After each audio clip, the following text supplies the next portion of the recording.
Amis téléspectateurs, fidèles internautes, vous qui nous suivez à partir de la radio-télévision Puissance ou vous qui avez le privilège de nous suivre à partir de 100% Béni TV, nous vous disons merci et bienvenue à ce programme. Ce programme, nous l'avons consacré comme un plateau spécial qui passe en ce moment sur le net et également sur la radio-télévision Puissance pour vous permettre d'avoir une information très capitale en ce qui concerne une activité qui se prépare bien évidemment dans la ville de Kinshasa du 20 au 22 décembre de cette année 2017, histoire pour nous de finir en beauté l'année. Nous recevons aujourd'hui un invité parce que lorsqu'on parle de cette chaîne câblée sur le net Béni TV, Béni de Dieu TV, vous savez de qui il s'agit. Il s'agit du pasteur Ernest Mongo. Nous disons bonjour papa. Bonjour papa Emile. Ndengenini papa. Oui, nous avons vraiment très bien. Les lots qui ont une dimension mibale, ça veut dire qu'il y a RTP, qu'il y a Internet, et si il y a Yomoko. But quand il y a un message, ma casse peut me oui, au moins, même dans la Bible, il y a un verset biblique où nous avons pour la coma. Mais ça s'appelle Makambo pour la tia aksabi o ngate o izanzam. Le programme où tout ça les a ngate. Nzambe nda sengi programme on est salema. Ya momoni na linga ki vraiment ba o nyon so bandaka biso ba bénéficier na grâce o raison pour laquelle to tie béni de TV. To le kana RTP et le kambala moko na net pour dire que ba tout nyon so nzambe a disposer na nzia na nga ba mona loboko na ye ba profiter ba bénéficier na grâce wana. Et lingono ba que abongise bande du 20 au 22 ezoleka awa na Kinshasa mais ekozala en direct na chaîne na biso ya YouTube. Le bande ko nyonso bazali abonné bakozana biso elongo. Donc nyonso na ko déclarer pour na bande ko baza awa.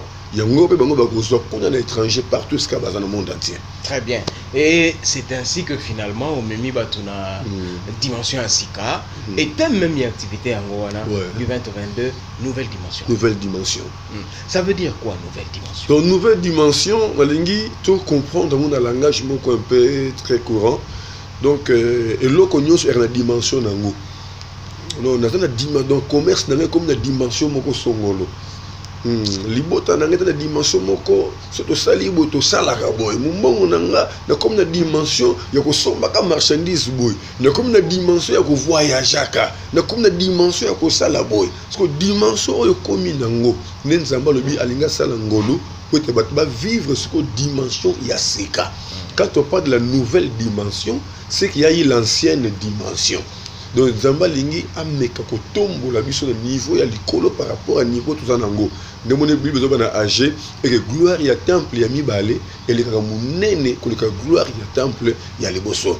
Et na compréhension nanga son Zamba le but au salon na fin de l'année, c'est que a une vision musus pour 2018. Pour Nzambe na yebisinga alobi ko lekisa 2017 boete. C'est langa, yo kana Nzamba ba c'est langai action moko ya munene. Langage nzambe salelanga action kamune donc en quelque sorte ngana sala na bongisi kaka mais mutonza na kati na kumba kati na travail na service ezaye moko nzambe. Nouvelle dimension yangondo ngombe mabatu du 20 au 22 barabara nini lisusu na Kimvula numéro 3 na arena biso ya Maison Mbung en allant vers Vélodrome. Donc so comprendre na Maison Mbung avenue Kimvula mutu nyonso yebi posa venir munene et c'est que l'église protestante ezali et c'est que basala ka bato et que tina wenze donc mutu nyonso yebi venir Kimvula. Nouvelle dimension, mais c'est pas seulement sur le plan physique, temporel, mais c'est aussi sur le plan spirituel. Oui. Parce qu'en fait, il faut taper la nouvelle dimension sur le plan spirituel. Sur tous les plans. Nouvelle dimension. Moutonio ça zo bal, ça zo préparer moi libana et à moi studio na ye akosuka na studio te. Faut comme na chambre salon. O ana chambre salon akosuka na chambre salon te. Faut que na deux chambres salon. Akosuka wana te, deux chambres salon cuisine, akosuka wana te, trois chambres, akosuka wana te façon malupang. Donc nouvelle dimension, la dimension tout. Dans le monde, spiritualité, physique, matériel, il faut monter à vivre une nouvelle dimension. Très important. Mais cette nouvelle dimension, en fait, pasteur Ernest Mongo, exactement, et qu'au à la fin de l'année, aussi on déclaré tout le bas. Thème à la fin de l'année ou bien ils ont un thème où c'est là-bas à la fin de l'année ou ils ont un outil à la donc pour le moment tu as une nouvelle dimension nzamba pesi biso pour ebwaka biso etindika biso etombola biso emata biso na 2018 et tu éviter to kotambola na terme nini na 2018 jusque là tu éviter mais nzamba zo bwaka biso to mata na nouvelle dimension et ça que ba ndekobeba que ça 3e édition et chaque édition ils ont ba témoignage nango parce que na dernier jour na senga ka ba ndeko nyonso bakumba bilembo o etalisa misala basalaka ba chauffeur ba ko ba contact ba mécanicien ba kumba ba clé na bango mutolamba ka soki mikate akumba mwa lembo kaka mwa mukate na ye moko mutotika ba sikri akuma bouteille na ye donc mutu nyonso akumba elembo o etalisi musala na ye et na bonde na rapport na misala ba activité ya batu pour batu ba vivre une nouvelle dimension na kat na libala boyoka za la raté matata ba incompréhension bo vivre une nouvelle dimension oui ma photo so dans una photo ya couple na bango et loko ezo lakisa nous demandé à démontrer nini o ngana mimi en tout cas photo on za na o symboliser ka libala na ngana mbali na ngai en tout cas mukate o seni na yene na mumbongo na ngai ya mikate donc ezo lakisa kaka elemu ya makambu nini ozana ngo makambu nini osalaka wana ba yena ngo na dernier jour mende kwa sana poto kasi ba o landona ndeko azana poto et si kaza aussi meloko na musala d'accord OK oui aussi meloko na musala pona ko bondela bo bato basala ka misala te ba parce que to sala ke loko te abi o sala ke loko te ape na posa se loko te ava na ye mais o sala ke loko ana posa se loko awa na boko na ye bon o sala ke loko te vraiment sala ke loko te lukia monite aya nani ana volonté mais nani maboko onza apesi biso maboko pour oublier karaté pour ça peut musala yango yemoka lobby na 1 Thessaloniciens chapitre 3 verset 10 celui qui ne veut pas travailler ne mange pas donc pour dire que nzamba na posa bato basani basta na misala et sur lingi bato basta na misala c'est que azo pouvoir dire misala pour na bato j'ai toujours dit jamais nzambe akoke kosala mbisi soki nana bande kosala ebalete donc te mbisi au vivre te il faut abayena kosala ebala bongisi ebale bien si manda fait ce mbisi pourtant otia mbisi na mai mbisi ba na kimia donc pour dire que mutu nyonso aza na bomo aza déjà na malamu nzamba bongisa ki pona ye musana yo de Jezali libana yo de Jezali makamno nyonso ezalaka déjà et c'est comment kokota na kati na principe nzambe pour se retrouver na musala ou se retrouver libala donc nouvelle dimension elingi elongola mutu na place na adresse mutu aza pour emmener na adresse ya sika yango ne objectif na biso du 20 au 22 ça veut dire c'est 3 jours de 3 jours il y a quand même esprit nous conduire par rapport à premier jour, deuxième jour et troisième jour les prières au voilà. Alors est-ce qu'on peut connaître un tout petit peu quel est l'esprit qui va vous conduire, quel est le thème qui va vous conduire durant cette période? Na premier jour révolte moko sengestele makat na bavi ya bato. Vous savez papa Emile eloko nyonso nzamba kela na moyo na se na moyo et la namaka na biloko misatu. La croissance, la multiplication et le développement. Pour comprendre que loko za na vie. Ce qui biloko misato ezo mona na tena loko mutazo sala, c'est que loko za na vie. Pour se contrôler na créature ya nzamba. Nyonso nzamba créer na sena moyo oyo. Pour découvrir croissance, multiplication et développement. Ne comprend pas non pasteur Claude est-ce que moi se développe pas moi change à rater mais c'est moi change à rater mais tant moi la torse na 8 heures tant moi torse na 12 heures tant moi torse na 15 heures au comprend car les mêmes mots y on mais azo ko pesa ba chaleur et keseni donc il y a toujours une nouvelle dimension un développement na kat ne loko nyonso nzamba keli ndozo mona manga mutako négliger manga mukoko la boaki na ye mais lukango après 1 mois 2 mois 3 mois kotenga comme nzete mobimba. Donc ils ont un esprit où on est au temps où ça bat. La première journée. La première journée, il y a un autre qui fait battu dans Matthieu chapitre 25 verset 14 je crois et c'est quand hier sur exemple il y a un talent. Dans moteur j'ai 5 talents, 2 talents, 1 talent et à souligner selon capacité à moi qu'on a mon corps.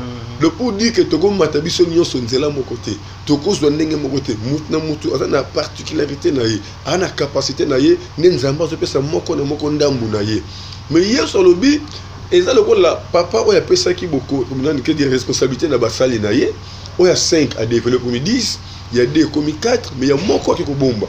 Tant mon conseiller qui a tombé ma casse, a joué à 5, à Bakiseli, il y a 2. Abakiseli ya moko abotolier même oya zanango pour dire que nzamba za contre bato ba osala misala misala ezokende liboso te Nzambe aza contre bateau baza ko évoluer te bateau baza ko se développer te, c'est contre la volonté de Dieu. Il y a au moins le premier jour tu peux ça bateau esprit wana il y a révolte bateau ba comprendre que non 5 ans de mariage il a kaboul 10 ans de service à ta souvenir mon côté. Vous comprenez? Alors et l'on connaît faut et la moussa bateau bateau va comprendre que quand on a bon mourir il faut makamnanga nyonso e mataka etamolaka. Il faut changement. Moutaye pas nanga les lots sola qui après 6 mois une année amoni mo le comment vous changer. Les 3 ans et le comment vous changer. Il faut vraiment qu'il y ait ce développement dans quatre vie à na domaine nyonso. Na termine le premier jour pasteur Ernest. Nouvelle dimension, et ça par rapport à l'Ibala, par rapport à voyage, par rapport à tout ce qu'on fait, et par rapport à la spiritualité. Par rapport à la spiritualité. Na musala nzambe, tu yebi que mingi baoba na musala nzambe malembe, timidement, jusqu'à ce que est-ce que le roman nous m'appelle na iloko yo. Mais en ce moment-là, oui. où la patience joue, où la volonté de Dieu joue, où finalement le programme et le calendrier de Dieu ont joué. Parce que nous avons un côté esprit révolte. Oui, révolte dans le sens que Moutou a vérifié son service, a vérifié la discipline. Parce qu'il y a plusieurs personnes qui ne réussissent pas, ce n'est pas qu'ils sont Nzambé. Nzambé a fait bango nyos fait singli pour la bango, mais bango mo na kata faiblesse na bango, ba ko empêcher réussite. Bango mo na manque il y a organisation parce que et le qu'on enseigne ba tout que Nzambé atikala jamais kozala Nzambé ya organisation. Nzamba za la raté. Bango tali ba organisation. Non, Dieu n'est pas là. Non, il y a personne au Moutou. Et le match Nzamba kota jamais. Jamais. Nzamba pesi Moutou. Ma coquille a ko s'organiser. Ce qui Moutou a ordre, Nzamba yo vanda. Et il y a des Moutou sali organisation. Pour organisation ne peut pas ordre. Parce que Nzamba yo vanda na ordre, mais avant na organisation té. Organisation atikeli batu basala. C'est que ordre bimi Nzamba ya vandi. Vous comprenez? Les bateaux consacrés à la base, c'est-à-dire que notre retraite, c'est un Zambasala, l'équipe ne fait gagner, les Zambas équipe, il y a entraînement, il y a une boussala qui, qualité de joueur, il y a une boussala. Au moins que na kindoki, na kinganga, ne ba bricolaka, mais Zamba il y a ordre et la discipline. Mais l'organisation a la quantité. A la quantité, c'est qu'elle est sauf qu'il a coupé sa maillelle, a coupé sa sagesse, a coupé sa grâce. Mais plein d'organisation, Zamba kota ate. Ate que la moutou. N'est tout ça organiser tout ça les missions yo nous qui penser wana obengi boyina ndaku nanga est-ce que Nzamba tini bino même pas mais azana biso longo pour amoni ordre discipline ça mwinda boy sala pour wala biso wala biso courir ça te peler ce groupe tout ça ba saint esprit et ça ba na biso to organiser ti to zuma discipline parce que surtout ça la intercession courir zonga il y a été non et là ba te belé ba ça ko utiliser Nzambe na place Nzamba ko salaté. Vous comprenez? Donc on dit awa, on doit se lancer aussi makasi. Ne awa siko yo na tasa ka bato na kati na désert. Na désert ceux qui Nzambe a intervenir qui pour acquitter sa man parce que Nzamba tala que non awa ba zana makoki ya bosa eloroté. Maya ko pesa mbisi zate, mabele ko pesa mbumbe zate. Donc nion soza ko kauka. Il faut ngana une intervention là. Donc et si ka o muta ko sala Nzamba salate. Na ko pesa exemple de commune. Vous avez un bapeso kwanga na Thompsonolia. Vous le koza homme de prière, homme de la foi, ozu kwanga fungoli, ozu miso kote na mesa, albanas kwa adoration, louange, prier. Kenzamba en tout cas miracle no esalema leisanga. Leisanga. Emile okufa wana jamais le boko Nzambe ekita elesio. Bon, pour n'avoir pas l'organisation de ma côte à gâter. Aux Ananzala, ma pécho sko lisangu. Au bino na tumbango na sembabola. Au tel son na sembabola. Au remarqué ah bani ko bela fona badola. Au tel le boko bolika la moto kwelo. Ah, oziki. Au tel susu bo ah eziki osiliki. Na tiki na ngai. Au kufa nzala. Ko lisangu ko ziki komi makala. Yo de ko faut s'organiser ah, le kwa no zika na lukata nzete. Na tindika na nzete. Do wona za makambu na yo ya Nzambe te. No moni ba te bele ba souffrir pourquoi baolinga bapesa Nzambe par na bango ya responsabilité. Oh Nzamba na par na ye, mutu pas na par na ye. Donc une nouvelle dimension ezo sangisa ba donner nyonso ezo pesa révolte moko na conscience. Pour 2018, toko vivre jamais le quoi 2017. Donc bandeko bazwa na biso, nazo parler par la foi et que 2018 il faut vivre une différence par rapport à l'année où ils aussi dans la biso. Il faut compter na quatre esprit na yo. Alors faut mutu réfléchir na tambo ndenge na komi na niveau nini année au kuna il faut déjà mayele moko sike ba bokota rien que par rapport à connaissance ya matière nouvelle dimension. Premier jour révolte, deuxième jour Bon, deuxième jour, tu vas parler sur la vision. Donc on ne peut jamais vivre dans une nouvelle dimension si on n'a pas la vision. Parce que la vision est un escalier. Pour aimer ma vision nalikolo. Vous savez, dans le baka, voir est égal à avoir. Voir est égal à avoir. Donc on a nos moni na kati na pensée na ote, na vision na ote, aussi bangote. Il faut même on a mbongo te. On nous rappeler bon, nazo sa bande ko internaute wala na biso, nazo sa bande ko wala na la télévision que na début il y a 2016. 2017. Non, 2017. Na début à 2017.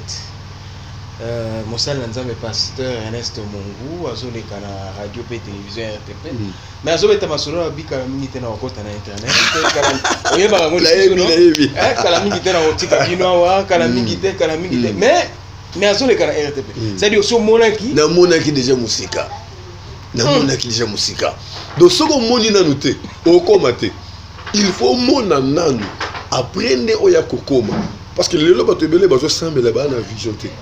Vision naie et ce qui est matériel. Niveau naie et ce qui est connaissance. Or en dehors il y a matériel na connaissance, ils en a au esprit à ça la ça que muta ça. Esprit à ça la selon vision ya mutu. La Bible déclare quand tu n'as pas de révélation, le peuple est sans frein. Le peuple mutu dans la révélation. Révélation est quoi ya na nzela bilo komisato. OK. Révélation est quoi na makanisi ya mutu. Yomoko vandi réfléchir eloko no esimbate eloko na sala bo et considérer la volonté nzambe au réussir pe vie. Révélation ko ya pe pas bato ya ba kelo likamute mais mutu mo ya beto lisolo alobelo mo likam ya moni entourage pe jouer rôle très capital na vie ya mo koyeba kopona banani koyeba kopona bato za na bango donc mutu oyo azana vision moko songolo à s'attacher dans n'importe qui te. Il faut en tout cas s'attacher na bato bako soutenir na vision oyo azana ngo.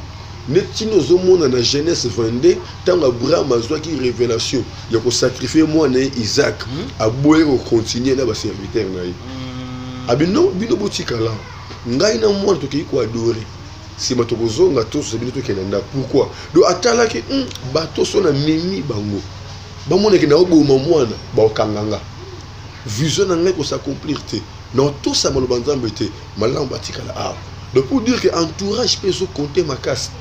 Jeune prophète a souffert pourquoi?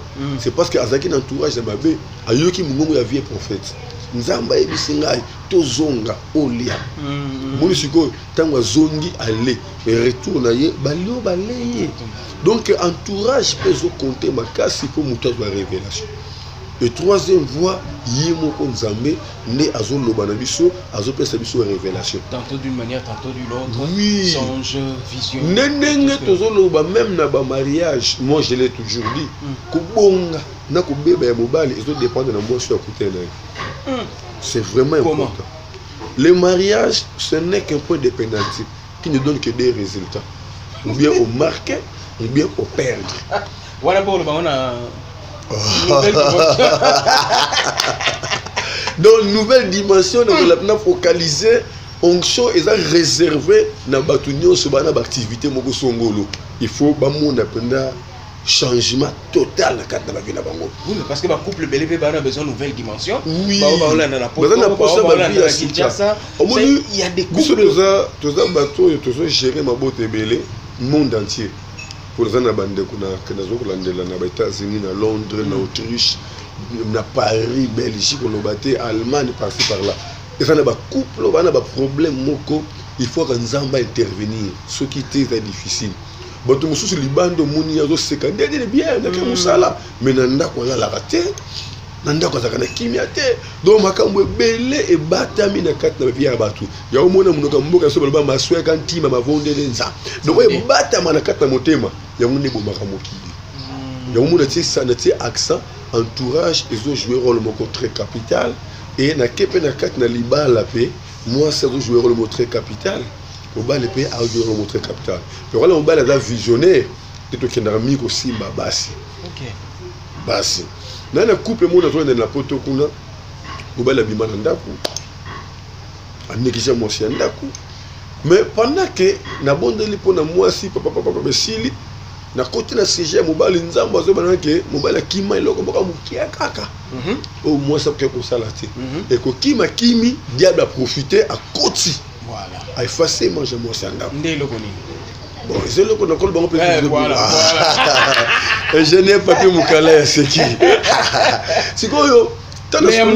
yamuke tonzama révéler nga nebisu moi si yoka moi si au monte que ça lisumu so na sali yango tout ça nebisu moi si na bi oui on connaît ça lisumu mais na décor na 1 Corinthiens chapitre 7 so tangi au monde que Paul a dit que moi c'est za kolo ya nzoto na été mobali neza kolo ya nzoto ya moi voilà pe mobali ya kolo ya nzoto na été moi sinde aza kolo ya nzoto na ye voilà comprenez or na kati na couple geste monio linga sala ce que vous seplesaye il faut handicapé et sepesa moninga ce qui est ko sepesa moninga te asala ngote exactement wana ba asusu na bomo côté vous comprenez alors ne loko oyo emeka ko tsaba na kati na moi confusion mukie et dia ba profiter peka na kati na loko wana donc makambo belé na kati na ba vision est très importante très important on a lingi batu ba vivre une nouvelle dimension même na ba couple na bango nga na zo problème na couple bogo moi c'est aswanga na lokolo bitumba makasi makambo le beza ya solo nzamba zuka ngai moi c'est azobima alati robe boka mukuse makasi mobala tomboki yo ta femme mariée robe wa ndengo bani o temo kala mota nduma to zuwa ndesala yo zuwa yo na zuwa on dit pas ngala ko linga yo et bimi si problème c'est rien o bala gifle moi si moi ça tombe ko bo mangalelo moi ça ya welu ba simba ninga na ye na kanga mobali bo moi c'est continue c'est abosani kanisa ke lokolo ngai mobali ya aswanga pendant mise gani oyo ngai moi c'est pardon pasteur mais ça soit qui et ça soit qui déjà donc eloko moko muki kaka ya jip kaka robe kaka mukuse et panzi libala nga moko grand frère nga propre que son âme repose dans pas kufa na yokuta trouble na kati na ndako trouble ya nini ba weli télécommande moi si concentré na série azotala mobali nzoka ne azoya mbangu émission moko fulata wala mbangu vitesse kokoma koma 5 mois jusqu'à zuka télécommande pas a changer oui quand la boule là moi c'est beau télécommande azoya série mais je vois comme c'est que pesa mobali tuni yo suma yo yo le quoi c'est yo bitumbe bandio mais eloko sala nga pasi na yamba sous couple moko babunda likola ventilateur ça veut dire moi c'est azolenga na malili alali na chambre mobali auto kata matiti libanda akati kukupa toki akuti na chambre le chemise après ce ventilateur moi c'est bisa bino mais ça quand bien té kanga ventilateur soko bien té qui na salon oh yo do qui na salon na yo qui na salon ngafuna pa na chambre moi ça fait beno ndoki yo finga ndoki abose que moi c'est malade était trouble terrible mais compréhension mike la nouvelle dimension tous au monde de l'ensemble et c'est quand nous se conclusion ezali c'est quand une compréhension ezali nzamba kota pour restaurer en fait que batba vivre vie asika donc mon rôle autour de jouer dans la nouvelle dimension mona avant ozwa soko moni nde okozwa so monte ozwa ça dit ba mona même makambo ba okiko et okiko semblait impossible pas na bango oui surtout que ce qui est dans la volonté nzambe batala te ekouta wapi ekosala mandenge ni lokola nzambe sa talisi tukanga miso ya bomoto tofungula onza maka atalisi tokende nde loko esaliaki apana biso Abraham nete buzo banini o atalaki nango pona niveau na yeba benge père pende ya foi mais nzamba bengi à partir de Genèse 12 a confirmé ndongo zabwe bokite na yo ba oswali pamboli héritage ya bango Abraham andimi bakei Genèse 14 nzamba lobeli Abraham andimi ba continuer nango bien Genèse 15 nzamba confirmé avec précision Abraham andimi avec assurance et comme quand Genèse 16 moi c'est Abraham ngana bota susute bota na mona musana ngai Abraham a cédé mais Abraham a cédé ndenge nini o cédé ndenge nini Abraham koyokela mwasi na yo to koyokela nzambe na yo vous comprenez alors ezala biloko moko oyo sengeli batu ba comprendre yango que tango so moni na volonté nzambe kobanga te oyo komelo lelo et kolongola jamais on nzambe ça c'est que lobi kuna alors oyo komelo lelo nesika dia ba kotaka makasi pour empêcher yo okomate ne siko nzambe bongiseli pona yo Vous comprenez? Donc vision et ça force la vie à nous. Et ça vraiment force la vie à nous. Donc nous ne vivons pas par la vie, mais nous vivons par la foi. Tout ça, Ernest Mongo, yo, so mutatali biso, ah, oh, nazana mutasimbi, oh, nazana mutasa, nazana ba soutien moko boy, nazana ba partenaire te, ninga zala ah, nazana ba partenaire te, nazana ba soutien moko te so ninga nini, kaka ndenge vision na biso de tambola, ndenge penzamé azo ko soutenir biso par rapport à vision autre nango. Pour ceux qui ont une vision te, to conseil loko to salate, nzambe bisingai salela ngai eloko boka munene na fin de l'année. Séminaire moko ezala ya munene na kuta na libota na sukambula batenga l'arte et ngape na sali yango na zupe l'arte na ndimika par la foi na biki to sali moko munene lokola nzamba lobi bosala ba fiche boy kutumba ti le logo même ingénieur papi mokala inenga zawana na solaki na ye asunga biso po tele tellement régime mobile tout ye petit le logo précision pour les apps na tenet ne sera même tozo kende kaka na kat na vision de lui boy. Bah, image et qu'on les cas en direct. Est-ce qu'il y a toujours sans faire au sein de l'école, mais tu peux aussi communiquer, tu tiens vision et qu'on les cas en direct dans YouTube et qu'on ça les mandingues. On dit que émission est collée dans la RTP, mais samedi et au côté bâche à mounen et qu'on donc on samedi prochain sur bataille direct, on a bâche à mounen et na sima. On a bâche à mounen et pendant Ernest et Mongo. On m'a comme vision on est et ça n'est sur money, et c'est la money. Et si la monnaie et puis la nimi et les années la monnaie ce que soit l'église au coup de espace tous os bah quitte déjà et qu'on a espace ouana mais na séminaire to louer 200 chaises parce que 200 chaises au temps au Liban et si la quelqu'un la commune c'est na foutu-moi quelque chose pour le débordement donc dans le salle limité mais si na monnaie que bato bako tourner dans Liban bato bako tourner na kati et si na monnaie déjà tu as un instrument na biso. Mais tu dois louer des médiums, tu louer power moko, tu louer retour moko, bastima na libanda. Et si na moni yango, na osala ngondengo wana. Ce qu'on nzambe akolanda vision nanga. Pour eloko mo nzamba sala a obanga obandela ngo pananga. Lobango nzamba obanga ko bandela ngo. Eloko nini? Bien aimé, ngai na kala moni na kilo kala mo posa kolela parce que nzambo a otambwisa biso. Je ne sais pas ce qui est à terme cette nouvelle dimension, il y a deuxième édition. Nous avons un séminaire bandi. Na dernier jour, notre battu que nombre de chaises au Boutia. Nous avons un 100 chaises. Tu tournes ici le pan, tu tournes ici balabala. Mais tu as qui surpris 18 heures. Là c'est ça. Bato bako muyana ba kit na vana tala likwata na sena binzambe loko awsa suerere que non na kotinda bato ko leka ba kit awlo bango te po na kotia ba kit 3 avenues successives tondi si ba kit par-ci par-là na tiebe crab ici kana bisika awbandela ngote nzamba lobi na nga Ernest na dernier jour na kotinda bato ko leka nombre de chaises bokotia alobi na nga déjà to comme na deuxième jour à séminaire parce que 4 jours. Et le 4e jour, tu vas bâtir 100 chaises. Mais nous sommes étonnés déjà partir à 18h. Donc, ma cambo na zo sala, na yebi, on a moni déjà. Il y a un open de salema. Le samedi prochain, on a un plateau spécial en direct. On a bâche, on a sima. Il y a une nouvelle dimension. Révolte. Esprit à révolte au premier jour, donc le 20, le 21. Esprit à Rosana vision pour aussi Mbelo Kozoluka et 3e jour c'est quoi? 3e jour esprit à travail. Il y a un instrument un instrument à travail. Pour tout là que c'est bon que mututu au sala musala mais que nous sauter nzamba contre mutuan. On a pour ça boto les mêmes musala wan. Parce que nzamba après ça biso expérience ya kobota mwana baba, kobota mwana aveugle, kobota mwana infirme. Mais une semaine, 2 semaines mon ami se fungwami. 3 semaines, 1 mois comme il vendre. 3 mois comme il nguluma. 8 mois une année comme il tambola. Mon développement n'est aucun. Même dans Mimbongo, même dans Misala, même dans Mabal, il faut toujours qu'il y ait un plus. Si vous qui n'est pas un objectif, il y a un 3e jour, et ça quand on Misala, il faut pas ça Misala, il faut pas Luka, il faut pas Bunda, parce qu'il y a un Nguyan Zamiko qui t'a pour épargner la Misala. Il y a un instrument Misala.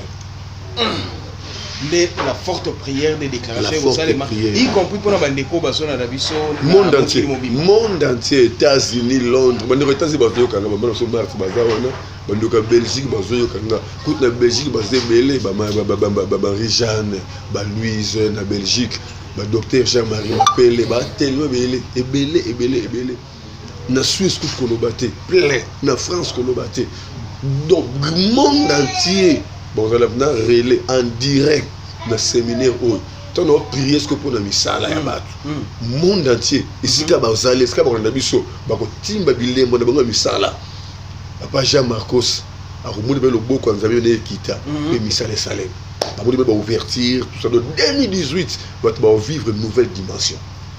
Si on a ndeko oyo azolanda biso na mama oyo azana loka kosala te azana maboko na vide mais alobi na maboko na nga vide na vision azana ngo na lingina comme par exemple chauffeur alors qu'il kozwa contact mo quelque part avec lui bon on a besoin signe pour démontrer foi ça signe pour démontrer foi parce que comment c'est quoi il y a une différence entre un chômeur et un raté.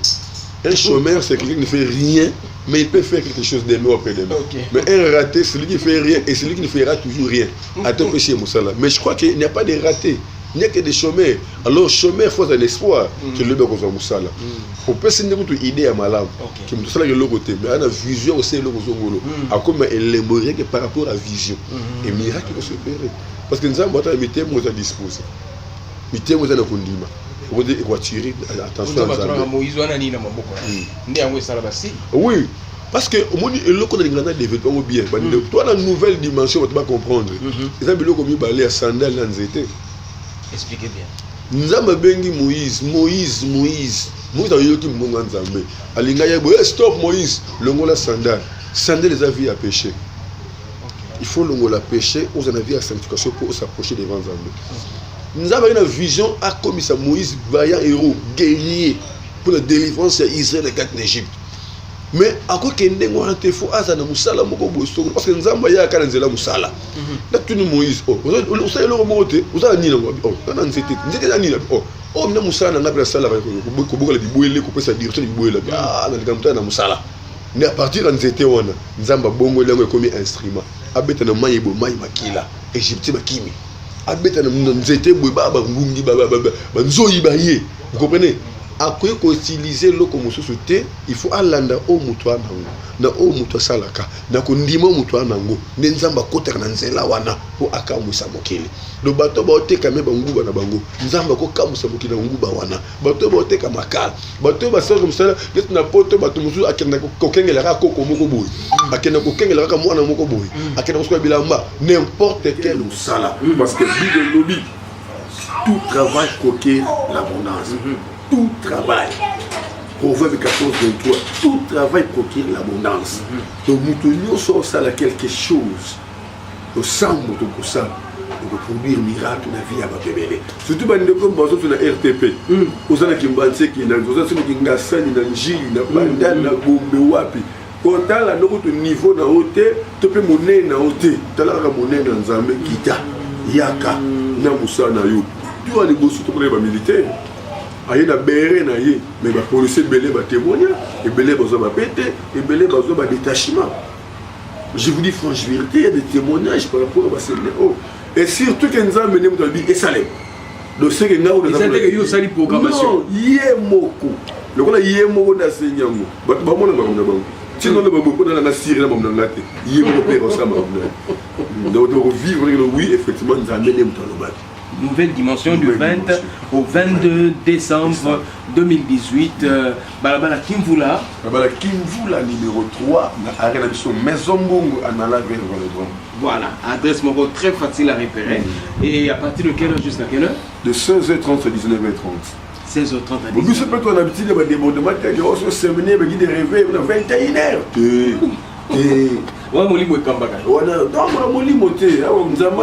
Organisation. Donc, le quoi tu as battu, tu as battu na ndenge débordement pour zangater, mais jamais tu peux dépasser 30 minutes. L'équipe est belle. Pendant le bas, peut-être le dernier jour, on ne sait pas.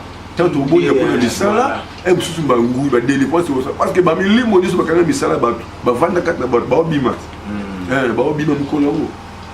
Le bâtiment a libéré, misala a libéré, limbo libéré, mais belé peut-être bah découvrir sur Ernest Mungu. Pour te téléganas, ça là sur 9 mois après il allait dans l'église, école, na basa bangou na to téléganas. So depuis que je place autoza, bah les bossos ce qu'on a ça là action. Tout le monde est sur côté la nouvelle dimension. Dans cette nouvelle dimension, depuis qu'on a comme place, on a déjà une nouvelle dimension. On a autant qu'on a scène le bois, de quand il a maille avec quelle est. Est-ce que la valeur qui sont moule est un bouquet bêti, attends pas vous dire sur l'unité de l'église pour dire. Moule est un bêti, le père au côté maille tondi, bateau 5 à bisso. Papa pardon, soudain, c'est pas la bonne coupe. Tu vois, Timothée le boulot à l'église, il dit, au maille est une église. On a dit ton ça, il dit, tu l'as bâtiment le maille de point de tondi. Donc c'est comme ça que moi ils ont dit donc c'est automatique que l'école tu es dans une nouvelle dimension n'est-ce que l'école est possible sur ce télévision internet donc la nouvelle dimension l'ingénieur pas allez tu vas nous pousser à malé mais sur le programme la mission à l'élo numéro de téléphone est affiché bandeko benga message ko benga tango nyonso c'est une très bonne chose on a besoin aussi de répondre à misala mais ça là problème les caractère santé je sais pas attendez moi na éloigné non parce que vous avez consacré une nouvelle dimension dans niveau nyonso il y a un niveau spirituel au niveau de la kangama dans la vision à mon société dans la bosakola à sa société même le pasteur tu vas profiter de la parce que grâce c'est grâce. Oui, la grâce, c'est attire la grâce, l'onction attire l'onction, donc la grâce attire toutes sortes de bonnes choses. Pour quand même la vie à tout, c'est facile que tu as à déclencher opération en santé, bien des maladies, surtout la maladie qu'on voit qui est là, des domaines de ce déroulement. Parce que malade les alliés, hôpital les alliés, malade il y a le sang aux alliés, malade il y a le sang au hôpital les alliés. Tu as 3 sources de malades. Malade, il faut obligatoirement faut hôpital, prier de hôpital.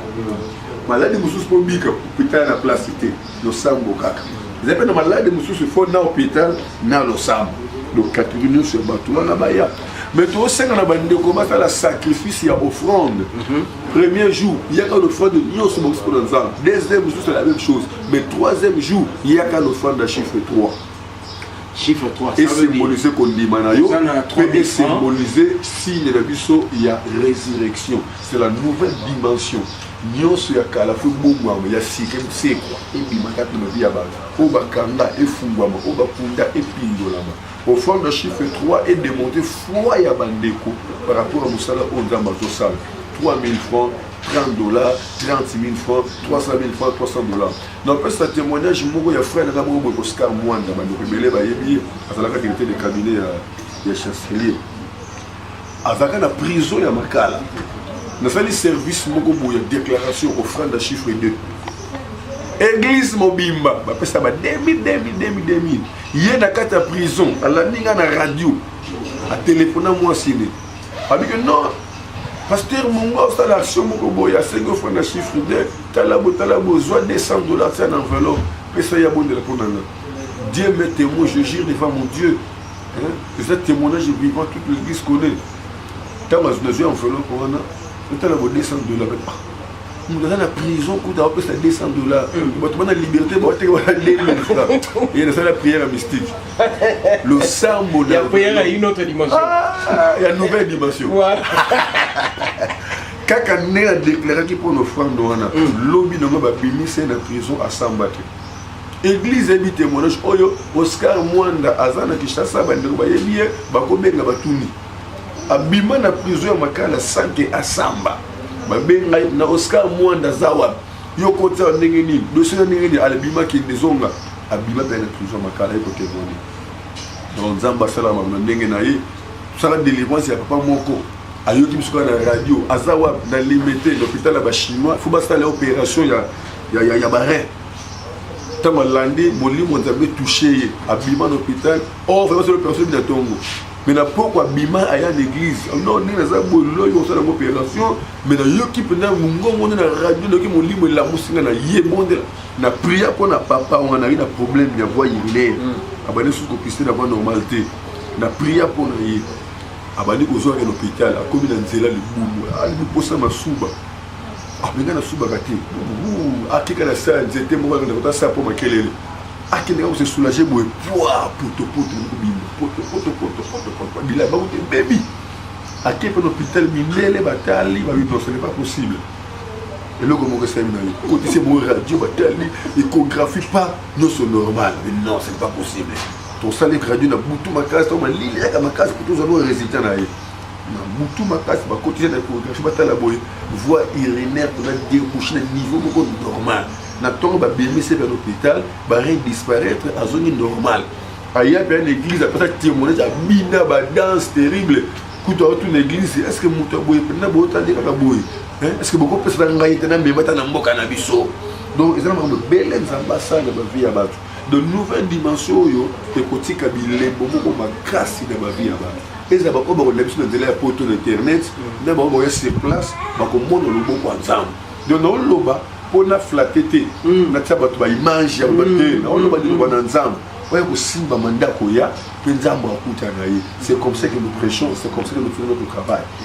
ya au mona nga baté to na to mona ba image te na linga jamais ko tsaba image ya ba délivrance dans l'église na influence à bato plus na liloba pour liloba ne kamolaka na boya bato ba ya ko amoni mutakwei mutasali bo sali bo to na nouvelle dimension bato ba ya ba vivre une nouvelle dimension du 20 au 22 décembre 2017 Yangonde Ezali avant goût ya clôture et année 2017 c'est leur recommandation mon saint Nzambe pasteur Ernest Mouazui ko te pa e mokonkolo o ya zobenga père nanga mingi azala deux pères moi prononciation voilà allez pasteur Ernest Opesio pratiquement 3 minutes invité à votre manière Batma Olano oui awana Kinshasa tozosenga bandeko nyonso bazwa na biso ko bana bakonzi ya mboka tina se ko bana basala nzambe tina bakombo l'église oyoki biso botala mitema nzamba lobini andimi ke boya bo résister te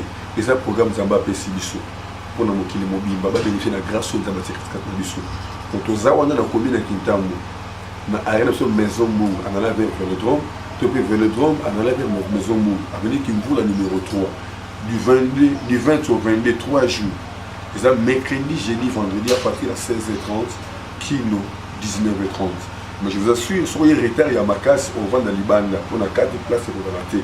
Mais tu prévois déjà ma projection, ma télévision de l'Ibanda, pour que nous soyons dans le Moussala et Zosalem. Et bien, nous avons découvert la photo, nous avons fait l'évangélisation, nous avons se faire abonner. Bon, ben, on va se faire abonner. C'est ma famille, nous avons photo.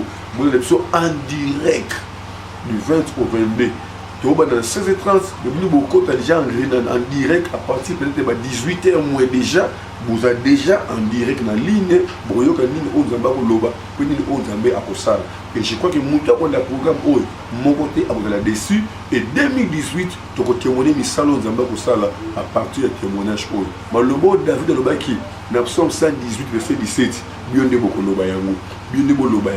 pour vivre une nouvelle dimension en 2018. Vous avez vraiment à parler de et si quand on a dit dans l'émission. Merci beaucoup, Pasteur Ernest Mungou. Merci à l'ingénieur Papi Moukalai, parce que c'est lui qui assure bien évidemment la retransmission au niveau de Béni de Dieu TV 100%, chaîne consacrée à l'évangélisation et à la délivrance. Merci beaucoup, bien évidemment, à toute l'équipe de la radio-télévision Puissance. Merci pour cet accueil, ce temps bien disposé. Merci pour vos réactions. Bonne suite de programme sur la chaîne câblée et bon suite de programme aussi sur la RTP. Allez, pasteur, tu termines le merci pour l'accueil, Yanna Kunayo. Merci Mingi. Les autres, il n'y a pas papa. C'est mon Allez, tout le monde qui n'a pas papa. Bye bye.